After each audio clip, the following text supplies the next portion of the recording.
everyone.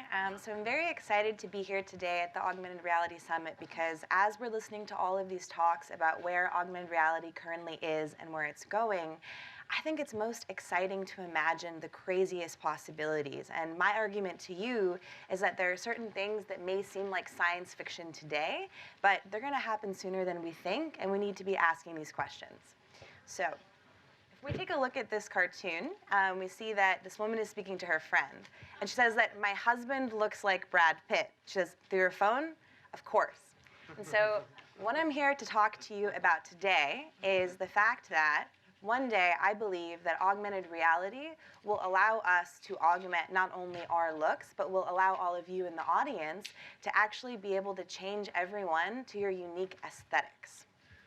Now, if this is a world that we're going to live in, there are certain things that we have to consider, because up until today, the common wisdom has been it is easy to be beautiful, but it is difficult to appear so. As all of us know, we go through so many things to really cultivate the image that we show to our world, but through augmented reality, it may one day be as simple as downloading certain looks, and that's what you see, and even being able to adapt it based on who you're talking to, the time of day, your mood. The possibilities are endless. So I became really fascinated with this idea, and I said, well, how can I get an idea of how people are thinking about this? So I channeled my inner Jimmy Kimmel, and I went to Harvard Square, and I did a survey with people. And so these are the things that really stood out to me. One person said, I don't know what augmented reality is, but it sounds a lot like what my imagination is doing already. I would be in favor of augmenting my own looks, but I wouldn't want someone using this technology on me without my consent. So like beer goggles, but on demand. And I think that's the one that really we can all relate to, and we may be closer to it than we think. So would this replace plastic surgery? If so, I'm for it. That's creepy. Is this what you guys do at MIT? To which I responded, absolutely, it's what we do. Now, some interesting things about this technology is that it's already happening. There are certain apps that allow you to see what you would look like depending on how you change your skin. So let's say that I want to use that app. I would upload my image, and I would be able to see based on different makeup techniques what I would look like. But moving forward, you also, so Sarah, I see you have an iPad over there. Imagine if you could put that against my face, and then you could decide what I looked like to you. Now, exactly, if you were wearing a headset, you would then be able to see that image of me moving around, and it would move from the sort of static model to being something that you see out there every day. The other thing that we will see as well is you will have perhaps a closet and a mirror in your room, and instead of actually putting on your clothes, you see it digitally, and that is the image that you're projecting to everyone else if we do indeed live in a future where we all have these headsets. Now, that also changes the economy and manufacturing in some day. Will we one day live in a world where instead of buying the physical watch, you simply put your phone over it, and that's what you're wearing for the rest of the day, and you can even change the color and have that in your digital closet? Will that actually be a more eco-friendly system? The other thing we could see is in terms of physical retail stores, will you not only be able to try on physical clothes like you do today, but to actually be able to try on digital clothing and walk out of the store with it? What is the pricing going to look like with these models?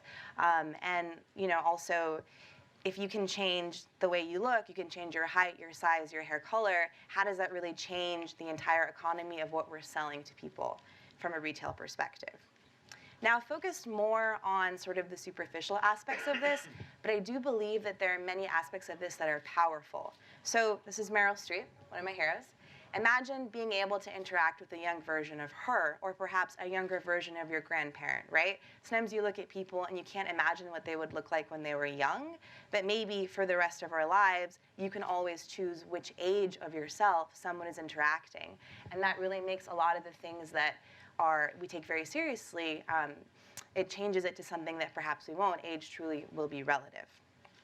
So some of the questions that I considered, and I would like all of you to consider in this room, is what happens in a world where we can all represent ourselves exactly how we want and see others exactly how we want?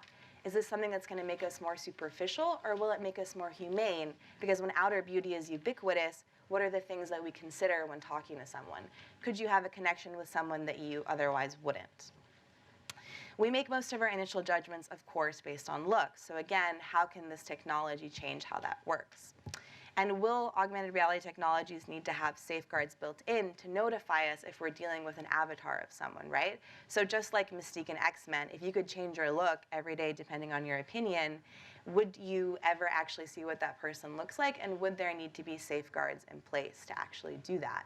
And furthermore, I think the biggest thing to consider too is that with this type of technology in place, who's going to have access to it? And how is that going to really affect how things are in business moving forward, right? If you know based on data that we aggregate that if I come into a meeting looking a certain way, like I don't know if you guys ever hype yourself up and say, you know, today, for those of you that watch Suits, let's say I want to say, I'm going to be Harvey Specter today, I'm going to channel that. But what if you actually could channel that image? And what kind of power would that give you over the people around you and vice versa? And with that, I think that the biggest thing we need to consider is which one would tell you more about you. And I think if we think about that question, we all really do have the right to present ourselves in the best way possible.